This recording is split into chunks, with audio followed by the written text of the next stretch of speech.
The views, opinions, and content provided by our host and guests are just that, opinions and views that are not intended to malign any group, religion, business, individual, or thing. That said, please know that many of the stories shared and topics we discuss on this podcast contain disturbing or emotional content, which may be triggering. As I mentioned on my social media accounts, I basically come with a triggering content warning, but with lots of love and compassion. This podcast is conducted in a long-form interview style with the hope of capturing some of the deeper considerations and details around survivors' stories. We also hope to help those on the outside who are caring about survivors in a group of high demand, high control, by sharing their perspective and struggles, and also expert voices intended to help us unpack some of the complicated considerations around topics related to cults.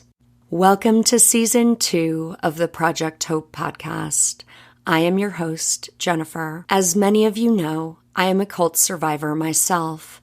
I got out of this group in 2012, and for anyone interested, you can hear the story of how I got in and how I got out in Season 1, Episodes 1 and 2. I now work with survivors of coercive control. I am not a psychotherapist. I have a master's in the psychology of coercive control and have been trained specifically in areas of expertise that will support survivors of coercive control. You're welcome to check out my credentials and offerings at jennifer-french.com. And I'm going to take a moment here to define this term coercive control, as one of my heart's desires is to help society at large better understand coercive control in cases that are not just culty, but across the globe. I view coercive control as a societal issue, a human rights issue. It's at the heart of cases where women and girls are murdered. We find coercive control in one-to-one relationships that are intimate, in gangs, sex trafficking, and cults of all types. Coercive control is a strategic pattern of behavior designed to exploit, control, create dependency, and dominate. The victim's everyday existence is micromanaged, and their space for action, as well as potential as a human being, is limited and controlled by the abuser. Initially, the victim may be drawn into the relationship with love bombing and charm. Gaslighting, isolation, economic control, and financial abuse can take place alongside rules and regulations that are gradually introduced over time and change at the whim of the abuser. The victim knows there are consequences if rules are broken, and they apply to the victim rather than the perpetrator, creating a double standard. Over time, coercively controlling behavior erodes the victim's sense of self, their confidence, self-esteem, agency, and autonomy. The abuser creates an unreal world of contradiction, confusion, and fear. It is helpful to know that 51% of victims do not even know that they are being abused, manipulated, and controlled. Coercive control correlates significantly to serious harm, and in cases of intimate partner violence, it precedes homicide. These can be difficult topics to grapple with, so I truly hope that this podcast helps to protect you and those you love with helpful voices and information. If you appreciate the podcast, please let us know, subscribe and comment with kindness, think critically, trust your gut, and be free. Dr. Lily Dunn is an author, mentor, and academic. Her debut nonfiction, Sins of My Father, A Daughter, a Cult, a Wild Unraveling, a memoir about the legacy of her father's addictions, was The Spectator and The Guardian Best Nonfiction Book of 2022. Her forthcoming book, Into Being, The Radical Craft of Memoir and Its Power to Transform, is due to be published by MUP in 2025. She is also author of a work of fiction, Shadowing the Sun, and co-editor of A Wild and Precious Life, an anthology of stories on recovery from mental illness and addiction. She teaches narrative nonfiction and memoir at Bath Spa University and co-runs London Lit Lab. The book we are discussing in this interview is Sins of My Father. The interview has been divided into 2 parts, and during our discussion, you will hear some excerpts from the book. It is so wonderfully written. We journey this story alongside Lily through her lens as a child into adulthood. Because she allows us so deeply into her thoughts, feelings, and considerations along the way, we are able as readers to consider her story from many perspectives, through many layers and the complications that so many of us struggle with as daughters and sons, trying to reconcile deep love for a parent alongside hurt, loss, grief, and complexities that as children we just don't understand. Many of you, I'm sure, will be familiar with the Osho or Rajneesh communities. Lily's is a unique perspective as a child exposed to the group, but perhaps more so, affected by having a parent who was changed by it. So please purchase her memoir. The details are in the show notes. And welcome to part 1 of our 2-part discussion with Lily Dunn. So first, Lily, I'd just like to welcome you to the Project Hope podcast. Thank you so much for being with us. Thank you for having me. It's very exciting to be here. Thank you. Yeah. So would you mind just sharing with us a little bit about life now and kind of where you are and where you've landed? Yeah, it's a nice question, actually, because I haven't been asked that directly.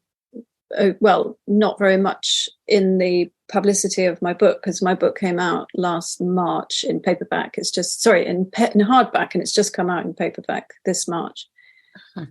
So it was a very busy year last year. And I suppose, I've been settling into, a new life to a certain degree, having had this book published, and it's had a lot of success. It had great reviews. It had a lot of publicity, good publicity. So I got selected as one of Guardian's, the newspaper, The Guardian's best nonfiction books for last year, and also The Spectator's best nonfiction books for last year. So really, I couldn't have asked for better attention, serious attention, which is fantastic. And I suppose, also work has come out of it. I've been mentoring writers, more writers than normal. So I teach creative writing, and I teach memoir and creative nonfiction. I teach it at university level, undergraduate level, and also privately. So my career has definitely been burgeoning and growing and expanding. And then, there's also that pressure, isn't there, to write another book. So I've been thinking about that. We did the crazy thing last summer of buying a puppy. And that's been quite consuming. And I had no idea that it was almost like having another baby. So there is an aspect of me kind of wanting to come back into the fold slightly. Like my daughter's also been unwell with a post-COVID complication, like a sort of long COVID with fatigue. She's 16. So I've been coming back into the family, which is also interesting in the context of the book. I was working on pitching a documentary last summer, which was to interview the kids who came out of the communes. So there's been a lot of, I don't know if you're aware, I touch on it in the book, the sexual abuse that happened, in the Rajneesh cult, which hasn't really... It's actually a question that I have for you, because up until this point, I had known some of these stories, and I had known some of the issues with children at is it Rajneeshpuram, the compound that was in Oregon. And actually, so this was knowing that you had done some research, and I was looking at your references as well and some of the sources for the book. And it was a question that I have on my list here to ask you if you had an idea of why. I mean, this was the only angle I was coming from with it, but surely you can expand why in Wild Wild Country they never went into any of that. And I wondered if this, like, why is this story not really out there? Why haven't we seen it? And what? So I've been very curious about that. Yeah, well, I was immersed in it really, sort of with the publication of my book, because writing the book put me back in touch with some of the ex-kids, and also I made new friends, because I did a bit of research and I saw that some people were making films and had written books of my generation. Oh, wow. And so this conversation started, and it was between me and this new friend of mine who is a filmmaker. She had tried to do a documentary of the kids' experience. She grew up, she took sannyas when she was 6. Her mother was a sannyasin, and she grew up in and out of the communes in Holland, in Amsterdam, and also lived some time in Rajneeshpuram as a young teenager. And she had tried to do a documentary about it about 10 to 15 years ago, but nobody would speak to her. So she had the funding, she was all set up to do it, but none of her peers that she knew from her experience of growing up in the ashram or in the communes would speak to her. Wow. So she ended up turning the camera on herself, and she did a solo project. It was a just of herself. And yes, and I think it's available on YouTube. It's not. It's available on Vimeo. So you have to pay, that's right. Yeah, a small amount to see it, but it's well worth watching. It's absolutely brilliant.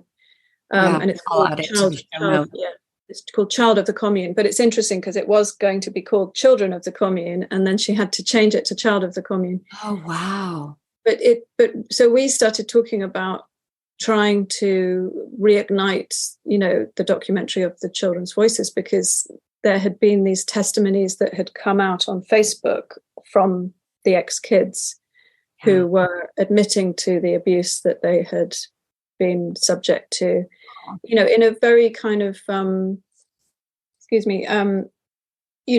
run-of-the-mill kind of way, in that it was just something that happened to these kids. They didn't realize that there was particularly anything wrong with it. I mean, of course they did instinctively, but it was so much the culture that they were growing up in that, all the adults were copulating and openly swapping relationships. And, there was there was a highly charged sort of sexual energy around them, that these kids were sexualized from quite a young age, and their parents generally weren't around. And, it was the 1970s and early 80s, and, and some people took advantage of that. And so these stories started coming out on Facebook pages. So it felt like the time was right to actually start to get these stories out there. So I got very immersed in that. But yeah, I think the reason why I think the reason why Marusha, who was making the film, couldn't make the film she wanted to make 15 years ago was because nobody had spoken about it. So there was a lot of shame. I suppose there was also protection of their parents, who a lot of them were still in the communes, or not in the communes, but still believers. They were still followers of Osho. Osho was still sort of revered more then. I think that there have since been more stories about him which have kind of, brought more of the truth out. But also, I suppose it's about your age as well. And I think, it's because it was quite a short-lived religion or cult, but very intense. The age of the kids was basic. So I'm now 49, and the kids are all range between sort of probably 47 up to about 53, 54. Yeah. So, when I was 13, 14, that was, well, my dad joined when I was 6, but that, that kind of age of sort of 12, 13, 14, which is really when a lot of abuse happens, because you're kind of on the cusp, aren't you? You're in that in-between stage of childhood and adulthood or teenage. There's a very sort of, it's a group of people of my age range now, who are coming of age in that they've had their own children. They're probably looking back on their lives. Maybe their parents are dying, so the older generations are dying. Maybe that makes it easier to speak out. There was also Me Too, which made a huge difference to whether people felt that they would even be heard, and yes, acknowledged for their experience. So I think that had an influence on it as well. But just going back to your initial question about where I am now, we got very immersed in this project. And I think there was a part of me that actually found it quite, it felt, because I was also thinking about doing a book on this subject as well, which I pitched to my publishers. But it was taking me too far back into the past and too far back into that world. And it was actually making me feel slightly ill. Yeah. And so I sort of, I think I was being sucked back. And also I had to question whether there was a sort of survivor's guilt in there as well. I had made it out. I was never a sannyasin, but I was influenced by it, and I had written about it. And in writing about it, I had found my voice and I had empowered myself. And I felt a very strong motivation and a very strong drive to give that to other people, to give that opportunity to other people. I wanted to mentor people who were interested in writing, who'd grown up in the communes, because a lot of them didn't even really get an education. I wanted to help them get their stories out, and documentary seemed the obvious way to do that. But at what cost? Yes. And a lot of these ex-sannyasins a lot of them are very much out of the sort of cult, or, the kind of atmosphere of the cult, but a lot of them are still very attached to that community, and there is still a very strong community of ex-kids who grew up together, and were very, very bonded, and actually became like family members to each other because they didn't have their family around, their own parents. And that becomes very difficult to penetrate. It's a little bit like an echo chamber. So I just felt that I needed to step out of it all. It was like, I've done my bit, I've said my piece, and actually my daughter needs me. I need to go back into my family, and actually, that religion, that cult. And I keep on saying religion, cult, because at the time it wasn't really known as a cult. Spiritual movement.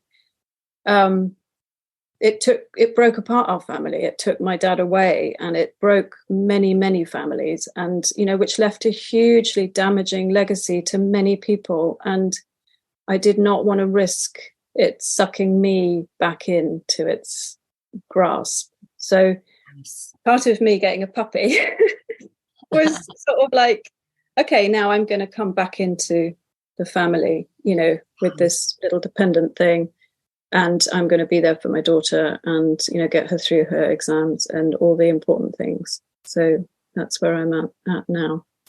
Amazing, Lily. And I so appreciate that also as an example. We all need to make the right decisions for ourselves, but I do find that in this field around cult content, when you are taking those deep dives, it can just be so all-consuming, and it's so emotional. And you're also receiving the pain of a lot of people, and as you mentioned, all the ripples of that going out to the effects on family members, even for those who weren't necessarily in directly. So it's a really, at times I've had on people who are whistleblowers and are carrying that as well, and trying to get abuse to actually stop.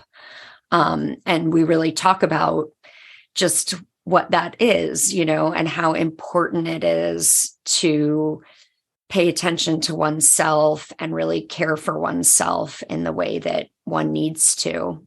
And I think in this case, I would have carried on doing that if I hadn't met so many blockades in the process. So, there was a lot of resistance, from the ex-kids as well, that they didn't want to get involved. They were suspicious. Yeah. And which, there's no blame accounted to that at all. It's just that it actually was very, very difficult. And, Marusha, having gone through that all already, we did get a good group of people together who were willing to speak on camera. But I guess you've had this experience with cults. It's the whole power of a cult is, well, the gelling agent of the cult is its alternative difference from the mainstream. And so, that kind of that we are special. We have been given this, gift to be in this group, and we are different. And, these kids grew up feeling that way. They weren't necessarily, there were very few of them who were born into it. They were brought into it by their parents, but they had their formative years separate from the mainstream, separate from society. And so there's a great distrust of people from the outside. And I have always been seen as someone on the outside because I always was from someone on the outside. And that is actually very difficult to penetrate. People have to be willing to speak and willing to be willing to trust. And actually it's a big ask as well. I'm very aware that it's a big ask to ask people to confront, their way of life and these very sort of formative experiences, which, for many were very good in lots of ways, as well as the difficult stuff. Right. And that really is some of the stuff that complicates it all, right? Yeah, absolutely.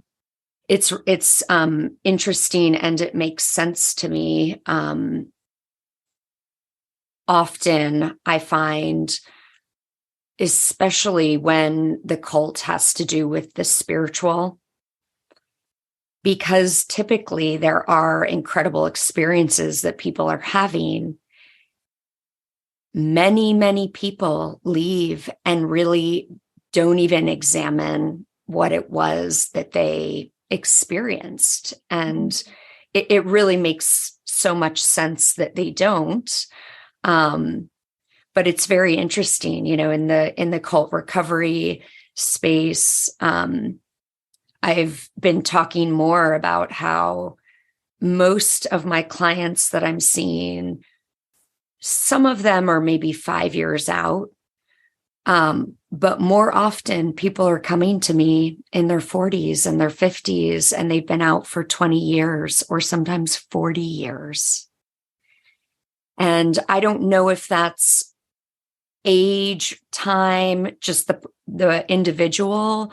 I hope also that it may have something to do with the content that's coming out, that we just have more content that's really educating the public about exactly what this is and how these dynamics happen. Yeah, I think that's true as well, because, excuse me, the podcast culture particularly has been brilliant with that, hasn't it? There's some really, really good informative podcasts that really delve deep into these issues, and I think it makes it easier for people to speak. And it's just, there's a curiosity about it that perhaps before it wasn't. It was slightly more othered before somehow, sort of brushed under the carpet perhaps, whereas I think people identify with it more now. I mean, we're surrounded by cults, aren't we? So right. Right. It is true. We do laugh all the time. It's like, if you understand sort of the dynamics of manipulation and influence and coercive control, then you do see it all over in advertising and, and our whole world. Going back to your question about Wild Wild Country, though, I think that's a really interesting point, and that was something that I definitely felt watching it. I felt Wild Wild Country was astounding and hugely compelling, but it was pure entertainment, really, wasn't it? I mean, it was so shocking. And it was focused on the political side of things, and unearthing all of that, and with all the amazing footage that they had as well. But it didn't touch. It wasn't just the children who. I mean, I was really shocked and surprised that the children hadn't been spoken about, and it did provoked me to write a piece which I wrote about the kids, my experience of growing up with that in the background, through my father, but also the kids that I knew who grew up in communes. In my experience of Medina, I wrote a piece and it was published by Eon magazine as a result of watching Wild Wild Country. But also it didn't talk about any of the effects on the families, really, but also the reason why people were so seduced by it. It didn't even really touch on that. So there was a kind of human aspect that was lacking, I think, which, there should be another film that deals with that, because I think it's fascinating. Yes. And interesting about that human element that you're describing, and even maybe the impact on people who were there, right? They don't go into that very much. Yeah. So kind of that cult survivor voice. But from so what I'm realizing as you're sharing this is that from my perspective, I very much was able to relate right away to what was intoxicating because it felt very familiar to what I had experienced. And so I think for those of us maybe who have been in that, even just seeing those images of kind of the free love vibe and everybody loving on each other and working together and all that stuff, I think that's probably the way they communicated that was just through images. Yeah, no. But if you haven't experienced it, I can see how also you might look at it as other or foreign, right? Well, I think the younger generations probably look at it as thinking, my goodness, because it's very much of its time, isn't it? That sort of 70s idealism. And so, I think the younger generations probably just thought it was incredibly wacky and out there. And you couldn't really imagine something like that happening today. And people getting away with what they got away with, all the political loopholes that they jumped through. And it's incredible. But, I've kind of been contemplating recently. I've had this sort of element on my mind around the seductiveness of something that feels established and that a ton of people have already bought into. Yeah. And it's like when you're in that, there's such validation from the group think and the group numbers even that alone is seductive. And it's hard to think out of that and go, how does a whole group believe this? And it's not true at all, or whatever the thing is, Absolutely. It becomes the reality, doesn't it? And particularly if you're then cut off from the rest of the world, which is what, cults are very good at doing, is sort of making you feel that you're better, or, you've gone the right path, you've taken the right path, whereas everyone else is on the wrong path. Yes. And I think that it's maybe that we're seeing is that now, I mean, they're even the Baptist community and the Southern Baptist news that's come out around the sexual abuse, and even in the fundamentalist Christian communities, it can very much be normalized. And yet there is also so much harm being done to people. And it really isn't, again, as you said, until you're out that you even realize. And so really we're living in a world where this is all around us all the time. And I think we don't recognize it when it's so big or so much of the country has bought in. And of course, we won't go into describing cults here, but of course, there's a spectrum. So I don't mean to insult anybody who's listening, right? These things can go in very extreme directions and they can go in less extreme directions.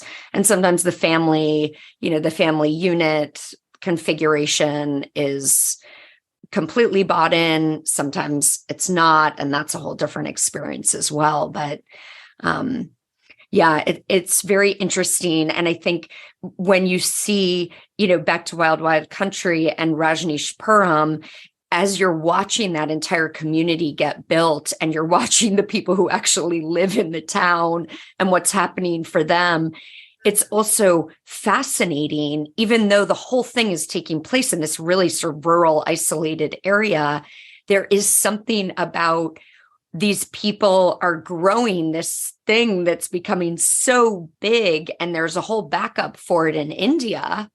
It really is something that one would encounter from a spiritual perspective and kind of think nothing of at the time.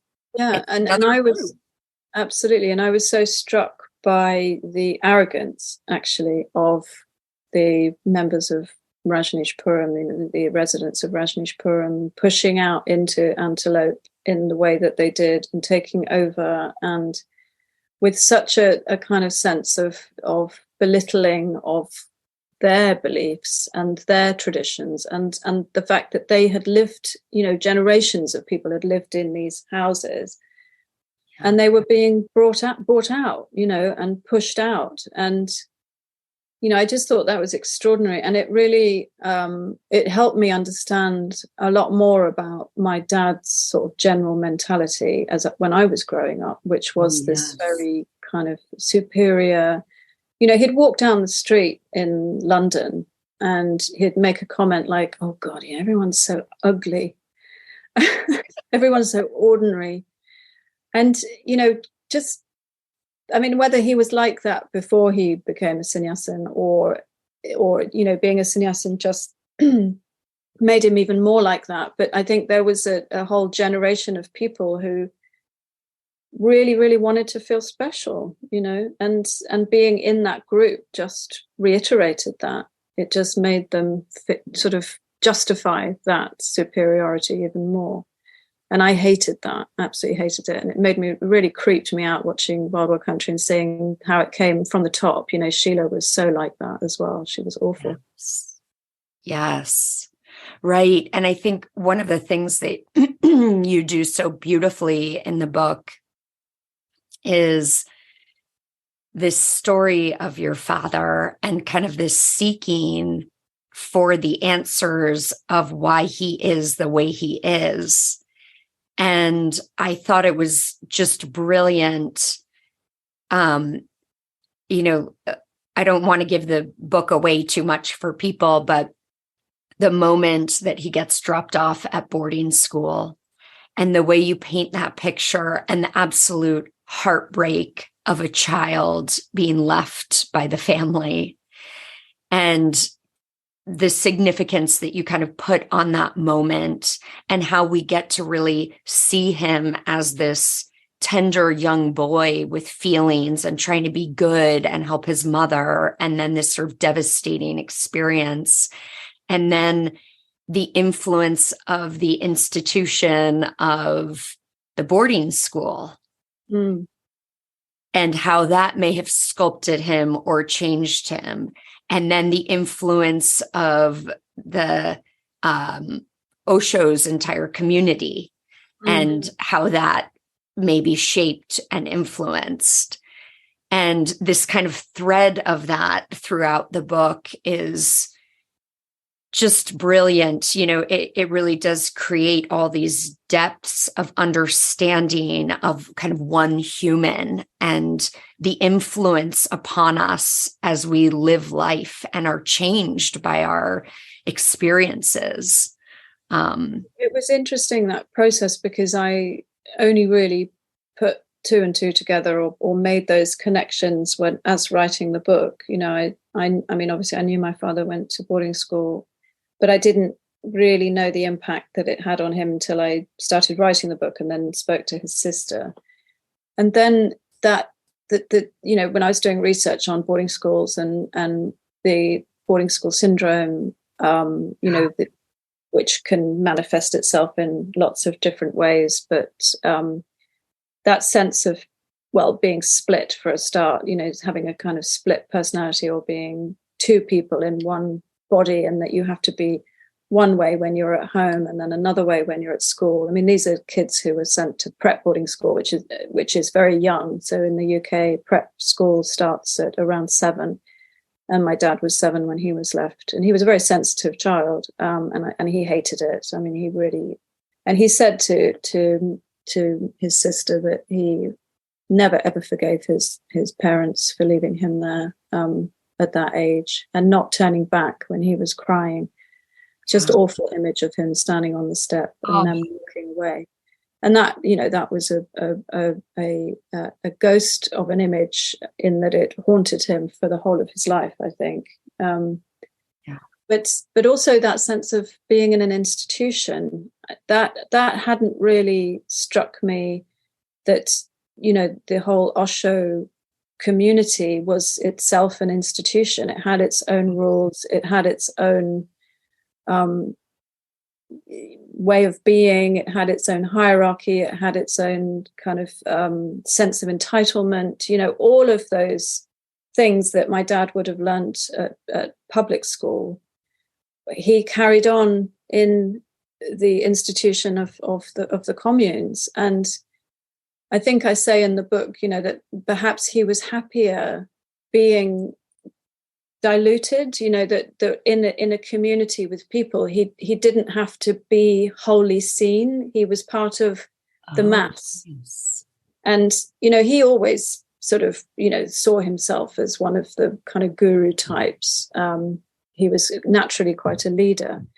But also there is that sense of kind of blending in with everybody else in the same colours of the sunrise. And, you become a type in a way, don't you? Just like you do in a sort of institutional school. And I wondered whether that was something where, that he felt more comfortable in that kind of environment. And then, of course, I then drew the parallel when he ended up in this kind of kooky community in Bolinas in yes. America and California, which again, was an unusual choice for him. If you think that he was a successful publisher, he had money at that point, but he went into, it was a really pretty town, seaside town. And people had their holiday homes there, and there was quite a lot of wealth there, but there was also a lot of dereliction there. There was a lot of druggy types and alcoholics, and it was quite a kooky kind of divey place as well. And whereas my dad sort of felt at home there, and I found that perplexing. But then writing the book kind of helped me draw those parallels, throughout his life. Yeah. So, and I guess it's also about, if you are abandoned like that by your family, you're expelled almost when you're a child, like age 7, you are expelled from the heart of the family. You have to then call a school your family. These are strangers. I wonder if that is a fracture that you never, ever really get over, in terms of your close relationships. I know I can't talk for everybody, and some people have good experiences at boarding school, but I think there has to be something that the school is offering you that you can't get at home. And my dad was not an academic type. He was not a sportsman. There was a lot in the school environment that he didn't get along with. Yeah. Yeah. I thought that was interesting, actually, that kind of in between, that how true that is, that at boarding schools, you're either kind of in the academic category or in the sport category or both. And that he was sort of solo in that. Yeah. Well, Lily, this may be a nice segue. I marked a few passages that represented for me this thread that I've kind of referred to, but also these moments I really appreciate in the book. Well, let me say for the audience that your writing is just stunning. It was just so full of life, and your descriptions and everything. I mean, it's a stunning book to just read for the writing. But in addition to that, what I really enjoyed was how, and I suspect this is a very difficult thing to do, that amidst this memoir, there are kind of, I don't know how you'd phrase it, but I'd say maybe almost educational moments, like opportunities where some education or some kind of research-based insights are shared that really make the book also have these educational elements to it. And I so appreciate that, just because of where I come from, really, that I very much feel that the more people can really unite into these stories, whether it's survivors or family members that seemingly are bizarre, but the more we actually can feel the person, the more we get it and relate to it.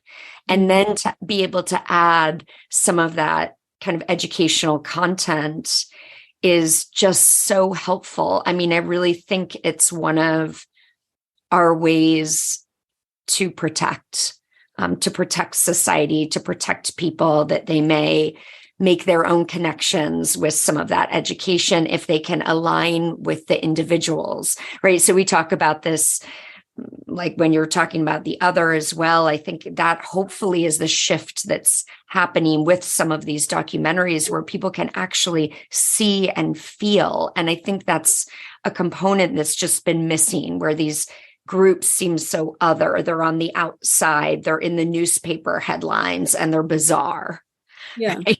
And it's all the scandal that gets picked up rather than the real lives. Yeah.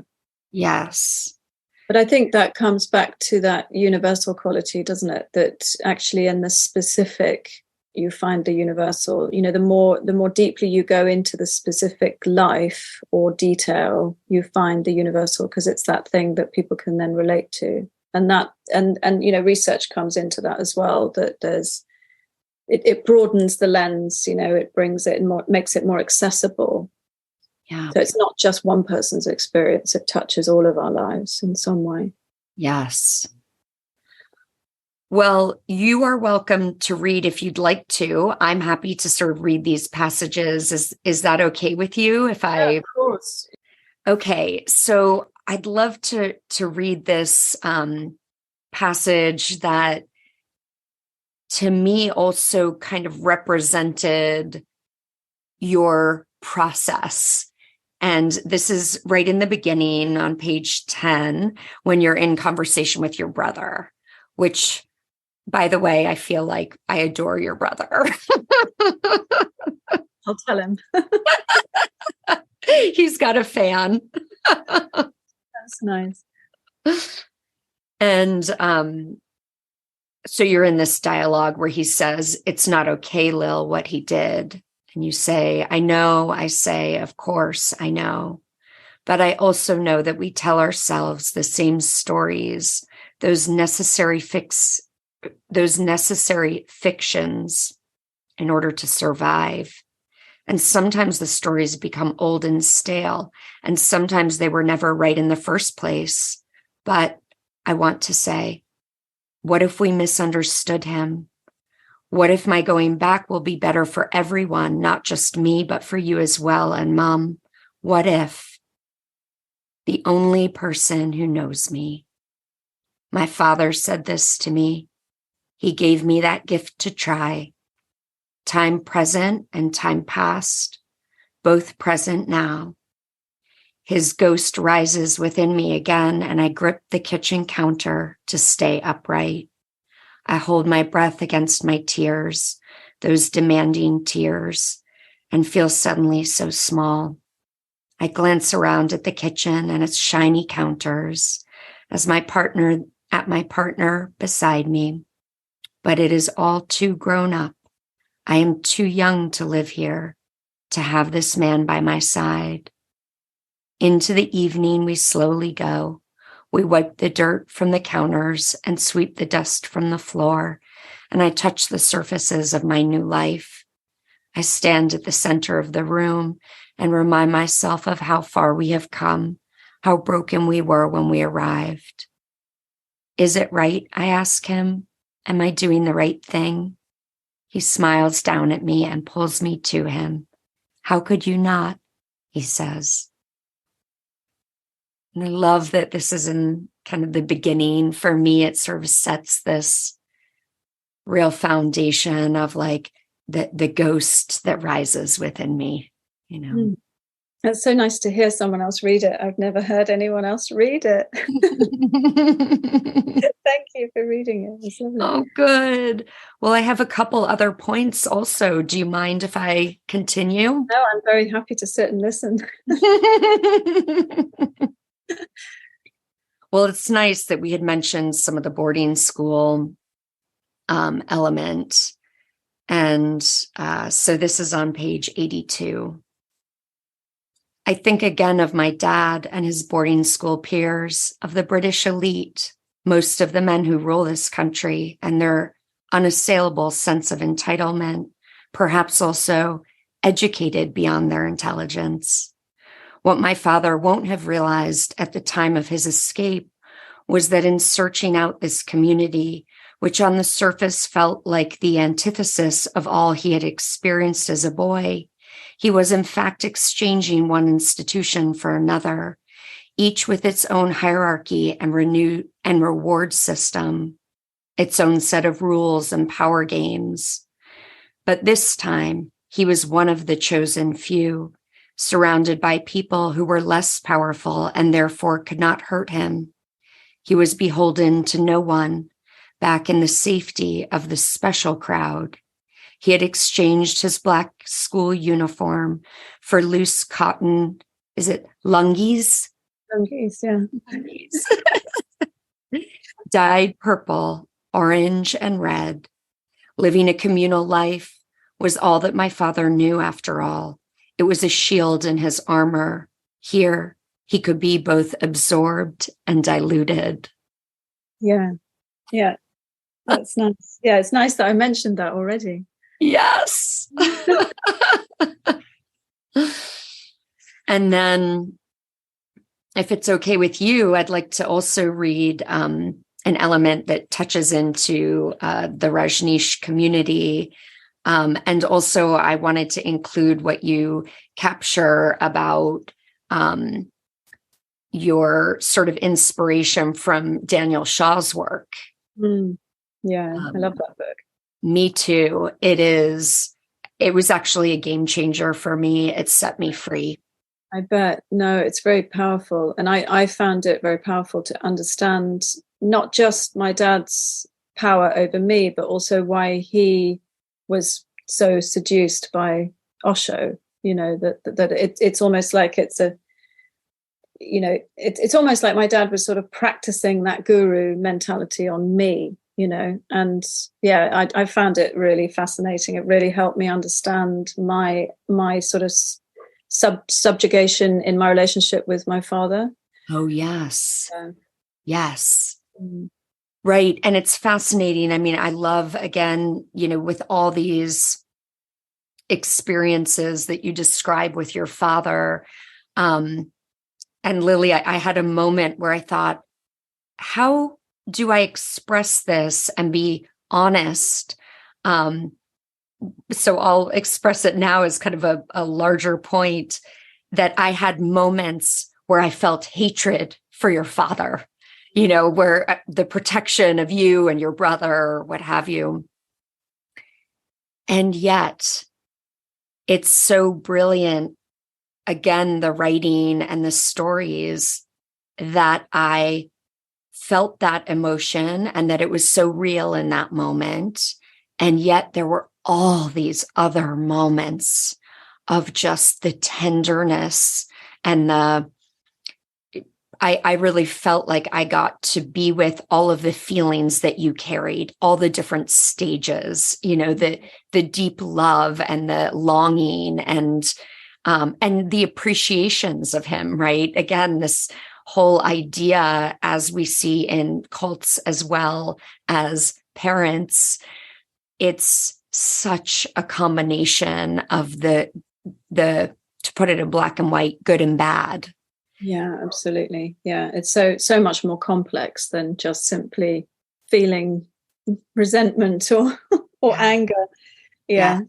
And that's what makes it so poignant, I think, and I've had a lot of comments about the book and its compassion. The compassion, I think, was really important to bring across. I mean, it was something that naturally came out in me writing it anyway, but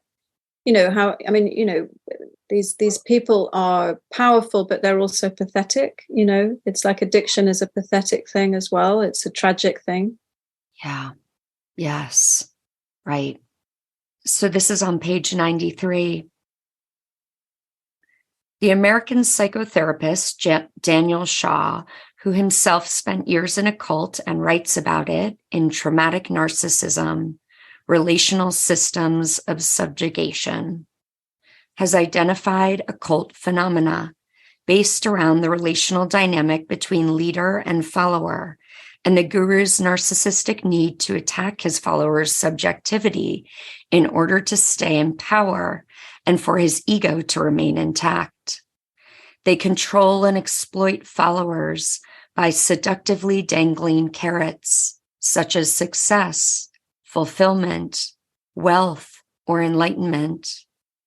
Along with the carrots comes the relentless use of sticks, such as humiliating character assassination and threats of expulsion, meant to persuade the followers that their own subjectivity is inadequate and corrupt compared to the leaders, and therefore in need of extensive correction that only the group and its leader can provide. Yeah, I think that's so accurate. Yeah, it really is. Yeah. Those are Daniel Shaw's words, though, aren't they? It's amazing. But did you I wasn't sure if the carrot also was yours. Yes, that is his. And it's funny actually that he used that, because I speak about that in my story, where I did episode 1 and 2 with my story of how I got in and how I got out. And I definitely, that was one of the things that came to me really as I was sitting with that, of this, that there was a carrot and that it was there all the time. And I was always, I had to search for the carrot, because it was about enlightenment, about who I was as a person, self-improvement, all those things. It's just... Well, it's basically in another word, it's manipulation. Thank you. So true. Yeah. Yes. So then on page 94,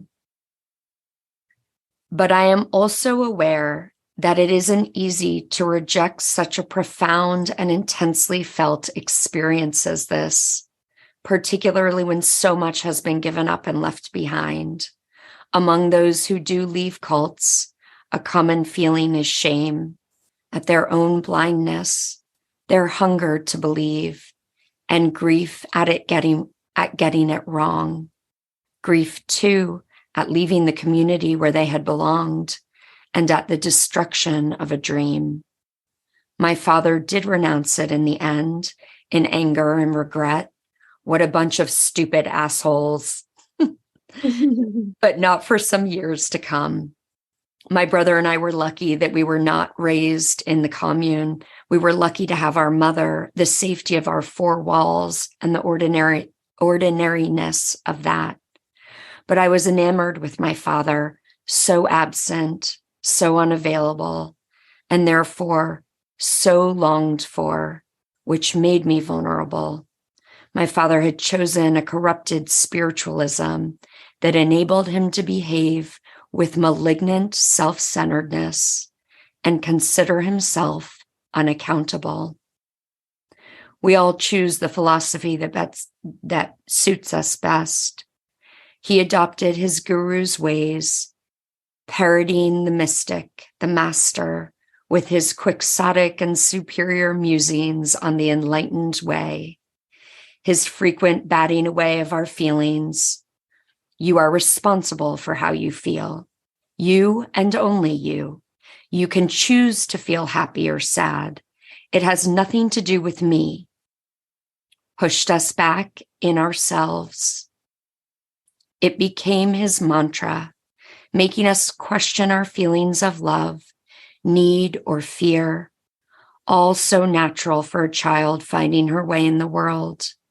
The cult did not accept negativity of any kind, and our dad was not prepared to question himself.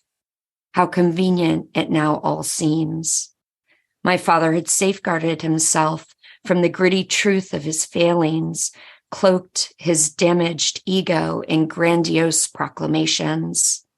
He walked around with stars in his eyes. I, like so many of the other children with parents who gave themselves up to Rajneesham, became the victim of his fragmented, overweening self. The pendulum of his self-regard swung back again and knocked me off my feet. Thank you. that kind of that comes before all the really gruesome bits. Yeah. The Italian stuff and Well, that is just brilliant.